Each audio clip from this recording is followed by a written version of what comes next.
Emma was a 16-year-old girl from a small village where people rarely spoke English. She had always dreamed of traveling the world and meeting people from different countries. But every time she tried to speak English in her school, she felt nervous. She couldn't find the right words, and her pronunciation wasn't very clear. One day, her English teacher, Mrs. Carter, noticed Emma's struggle. Instead of giving her more grammar exercises or vocabulary lists, Mrs. Carter gave her a book. It was a simple storybook titled Adventures of Lily and Jack. "Read one story every night before bed," Mrs. Carter said with a smile. "Don't worry about understanding every word. Just enjoy the story." At first, Emma was doubtful. How can reading stories help me speak English? She thought. But that night, she opened the book. The first story was about Lily and Jack, two friends who got lost in the forest.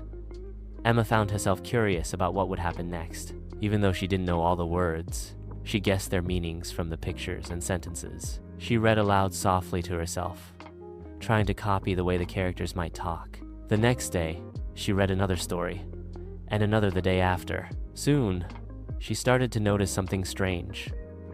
Words she didn't know before, like forest, path, scared, and rescue, started to feel familiar. Phrases like, "I'm lost," and "What should we do?" began to roll off her tongue easily. A few weeks later, Emma tried speaking English in class again. This time, she surprised herself. The words came faster.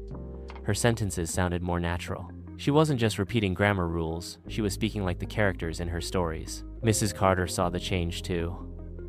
"You're improving so much, Emma. What's your secret?" Emma smiled shyly. "Stories," she said. "They make me feel like I'm part of a conversation. I hear the language, feel the emotions, and I remember it without trying too hard." Encouraged, Emma began listening to English audiobooks too. She listened to Harry Potter while walking to school, and The Little Prince before sleeping. Listening helped her pronunciation and taught her how English speakers used intonation and rhythm. By the end of the year, Emma gave a short speech in English at her school assembly. She told her classmates about Lily and Jack, and how their adventures had helped her learn. The audience clapped, and some of her friends asked if they could borrow her books. Emma realized that stories didn't just improve her English, they made learning fun and exciting. She wasn't memorizing, she was living the language.